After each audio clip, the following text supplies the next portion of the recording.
வணக்கம். மயிலாப்பூரில் 3 பெண்கள் சாலை சந்திப்புகளில் அவங்க பெக்கிங் பண்ணும்போது, பிச்சை கேட்கும்போது தங்களுடைய கரங்களில் 3 பச்சிளம் குழந்தைகளை வைத்திருந்ததை சமூக ஆர்வலர்கள் பார்த்து இந்த தகவலை காவல் சேவர்களிடத்தில் தெரிவிக்கிறாங்க. குழந்தைகள் நல குழுவினிடத்திற்கும் தெரிவிக்கிறாங்க.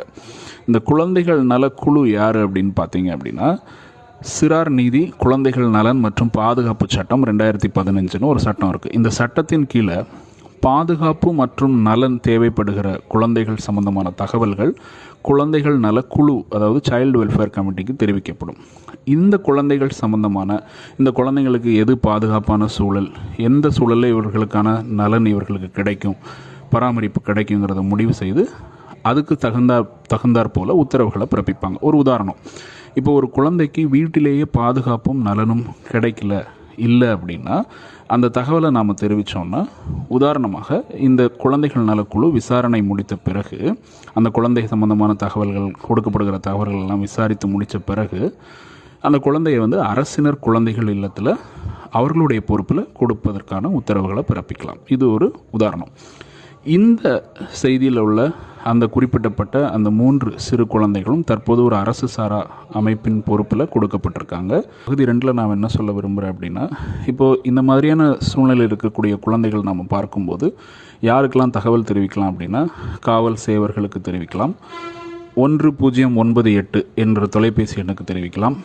இல்லை என்றால் ஒவ்வொரு மாவட்டத்திலையும் தமிழ்நாட்டில் மாவட்ட குழந்தைகள் பாதுகாப்பு அதிகாரின்னு ஒருத்தர் இருக்காங்க, அவங்களுக்கு தெரிவிக்கலாம். இல்லை என்றால் நேரடியாக குழந்தைகள் நலக்குழு சைல்டு வெல்ஃபேர் கமிட்டிக்கு தெரிவிக்கலாம்.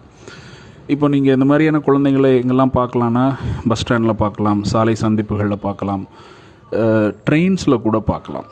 அப்போது இந்த மாதிரியான தகவல்களை நீங்கள் தெரியப்படுத்தலாம். இப்போது இன்னொரு விஷயம் என்னென்னா, இந்த குழந்தைகளை சில குழந்தைகள் கடத்தப்பட்டு இந்த மாதிரி அவர்களை மிஸ்யூஸ் பண்ணுவாங்க.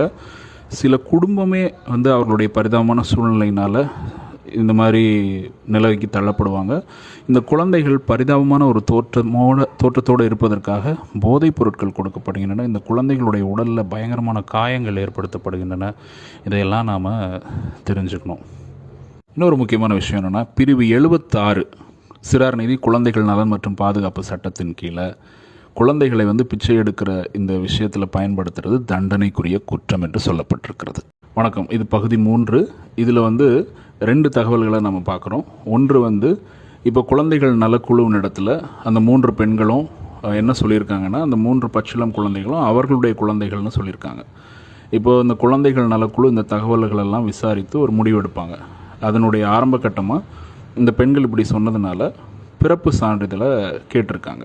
இது ஒரு தகவல். 2வது என்னென்னா, சில நேரங்களில் இப்போது உண்மையிலே இவர்கள் தான் அந்த குழந்தைகளுடைய தாயார்னு வச்சுக்கோங்களேன், குடும்பத்தோடு இந்த குழந்தைங்க இருக்கணும்னு சொல்கிறதுனால குழந்தைகள் நலக்குழு சில நேரம் எப்படி முடிவெடுப்பாங்கன்னா, இனிமேல் இந்த மாதிரி குழந்தைகளை தவறாக பயன்படுத்தக்கூடாதுன்னு சொல்லி குழந்தைகள் அவர்களுடைய பெற்றோரிடமே கொடுப்பாங்க.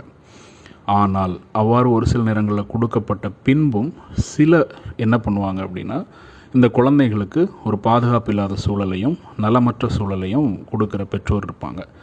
இங்கே தான் நம்முடைய பொறுப்பு முக்கியம். இந்த மாதிரி சுச்சுவேஷனில் மறுபடியும் ரிப்போர்ட் பண்ணால் தான், மறுபடியும் இந்த தகவலை சைல்டு வெல்ஃபேர் கமிட்டி கொண்டு போனால் தான் இந்த குழந்தைகள் பெற்றோரிடத்திலிருந்து அவர்கள் விசாரித்து இவங்களை ஒரு குழந்தைகள் இல்லத்திலேயோ வளர்வதற்கான சூழலுக்கு உத்தரவு பெற முடியும். இதை நம்ம தெரிஞ்சுக்கணும். நன்றி, வணக்கம்.